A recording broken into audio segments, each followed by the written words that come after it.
അസ്സലാമു അലൈക്കും വറഹ്മത്തുള്ളാഹി. ബിസ്മില്ലാഹിർ റഹ്മാനിർ റഹീം. ഈ ലോകത്തെ ജീവിതത്തിൽ മനുഷ്യൻ നേടിയിട്ടുള്ള വ്യക്തിപരവും സാമൂഹ്യപരവുമായ സ്ഥാനമാനങ്ങളോ കുടുംബമഹിമയോ അതുപോലെ മനുഷ്യർക്കിടയിലുള്ള ലിംഗഭേദമോ ഒന്നുമല്ല പരലോകത്ത് അള്ളാഹുവിൻ്റെ അടുക്കൽ പരിഗണിക്കുക.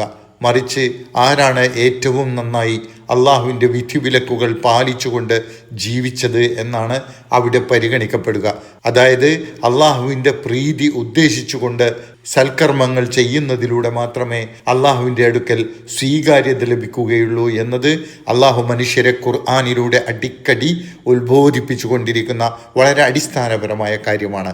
ഒരാൾ അള്ളാഹുവിൽ വിശ്വസിച്ചുകൊണ്ട് സൽക്കർമ്മങ്ങൾ അനുഷ്ഠിച്ചാൽ അത് ആണോ പെണ്ണോ എന്ന വ്യത്യാസമൊന്നുമില്ലാതെ ആ വ്യക്തിയുടെ വിശ്വാസത്തോടൊപ്പമുള്ള സൽക്കർമ്മങ്ങൾ പരിഗണിച്ചുകൊണ്ട് ഈ ലോകത്ത് വിശുദ്ധമായ ജീവിതവും പരലോകത്ത് അവരുടെ പ്രവർത്തനങ്ങൾക്കൊത്ത രീതിയിലുള്ള ഉദാത്തമായ പ്രതിഫലവും നൽകുമെന്നാണ് ഇന്ന് പഠിക്കുന്ന 97-ാമത്തെ ആയത്തിൽ പറയുന്നത്.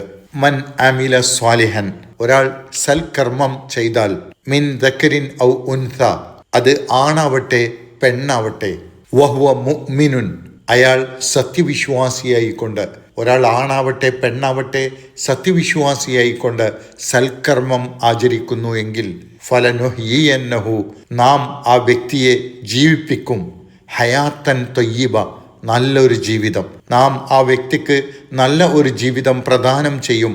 ഈ ലോകത്ത് അള്ളാഹു നല്ല ജീവിതം പ്രദാനം ചെയ്യും സൽക്കർമ്മങ്ങൾ ചെയ്ത് ജീവിക്കുന്ന സത്യവിശ്വാസിക്ക്. ഇതിൽ പറഞ്ഞ കാര്യങ്ങൾ എന്തൊക്കെയാണ്?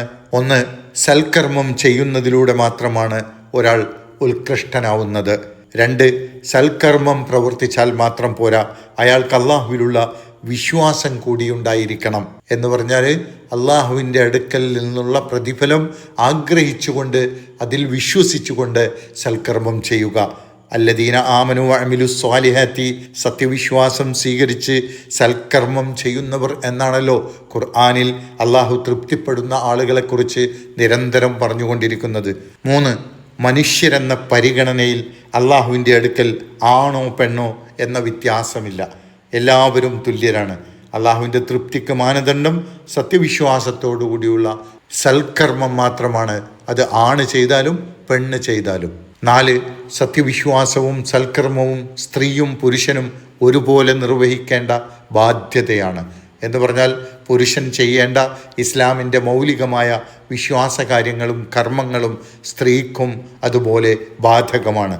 എന്നാൽ പുരുഷന്മാരുടെയും സ്ത്രീകളുടെയും വ്യത്യസ്തമായ ശാരീരികവും മാനസികവുമായ അവസ്ഥക്കനുസരിച്ച് അള്ളാഹു അവർക്ക് ചുമതലപ്പെടുത്തിയിട്ടുള്ള ജീവിത ധർമ്മങ്ങളിൽ ചില വ്യത്യാസങ്ങളുണ്ട്. അതിൻ്റെ അടിസ്ഥാനത്തിൽ പുരുഷൻ്റെ ധർമ്മം സ്ത്രീക്കോ സ്ത്രീയുടേത് പുരുഷനോ നിർവഹിക്കുവാൻ സാധിക്കുകയില്ല. അതുകൊണ്ട് വിശ്വാസവും മൗലികമായ കർമ്മങ്ങളും സ്ത്രീയും പുരുഷനും ഒരുപോലെ ആചരിക്കുന്നതോടൊപ്പം സത്യവിശ്വാസത്തിൻ്റെയും സൽക്കർമ്മത്തിൻ്റെയും താല്പര്യമനുസരിച്ച് സ്ത്രീയും പുരുഷനും തങ്ങൾക്ക് അള്ളാഹു നിശ്ചയിച്ച വ്യത്യസ്ത ധർമ്മങ്ങൾ പൂർത്തീകരിക്കുകയാണ് വേണ്ടത്. 5-ാമത്തെ കാര്യം, വിശ്വസിക്കുകയും സൽക്കർമ്മം ചെയ്യുകയും ചെയ്യുന്നവർക്ക് ഈ ലോകത്ത് ഹയാത്തൻ ത്വയ്യിബ, നല്ല ജീവിതം അള്ളാഹു വാഗ്ദാനം ചെയ്യുന്നു. ഭാവിയെക്കുറിച്ച് ആശങ്കയില്ലാതെ അള്ളാഹുവിൻ്റെ പരീക്ഷണങ്ങളിൽ പതറാതെ നിരാശയും മാനസിക സംഘർഷങ്ങളുമില്ലാത്ത ഈ ലോകത്തെ വിശുദ്ധ ജീവിതമാണ് ഈ പറഞ്ഞതുകൊണ്ട് ഉദ്ദേശിക്കുന്നത്.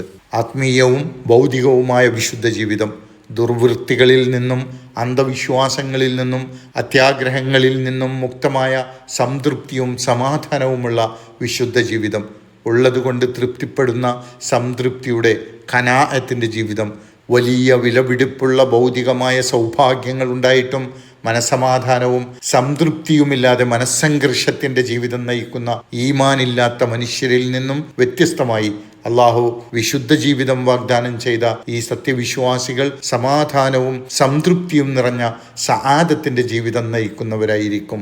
ഏതായാലും ഈ ആയത്തിൽ പറഞ്ഞ ഹയാത്തൻ ത്വയ്യിബ എന്നതുകൊണ്ട് ഈ ലോകത്തെ വിശുദ്ധ ജീവിതമാണ് ഉദ്ദേശിക്കുന്നത് എന്നാണ് ബഹുഭൂരിഭാഗം ഖുർആൻ വ്യാഖ്യാതാക്കളും പറയുന്നത്.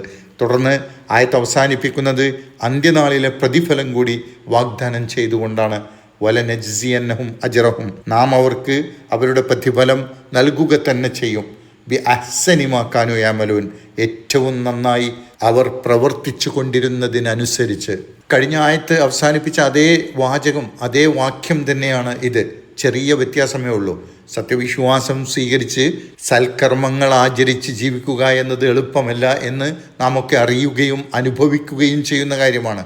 അതിന് വലിയ ക്ഷമയും ത്യാഗപരിശ്രമങ്ങളും ആവശ്യമാണ്. ആ ക്ഷമയുടെയും ത്യാഗപരിശ്രമങ്ങളുടെയും തോതനുസരിച്ചായിരിക്കും അള്ളാഹുവിൻ്റെ അടുക്കൽ പ്രതിഫലം നൽകപ്പെടുക എന്നാണ് ഈ വാക്യത്തിലൂടെ അള്ളാഹു അറിയിക്കുന്നതും വാഗ്ദാനം ചെയ്യുന്നതും. ഈ ലോകത്ത് അള്ളാഹു പ്രദാനം ചെയ്യുന്ന വിശുദ്ധ ജീവിതം നയിക്കുവാനും പരലോകത്ത് അള്ളാഹു വാഗ്ദാനം ചെയ്യുന്ന ശാശ്വതമായ സൗഭാഗ്യങ്ങൾ നേടാനും അള്ളാഹു നമ്മെ അനുഗ്രഹിക്കുമാറാകട്ടെ. റബ്ബന ആതിന ഫിദ്ദുനിയ ഹസന വഫിൽ ആഖിറതി ഹസനതൻ വഖിന അദാബന്നാർ. അസ്സലാമു അലൈക്കും വറഹ്മത്തുള്ളാഹി വബറകാതുഹു.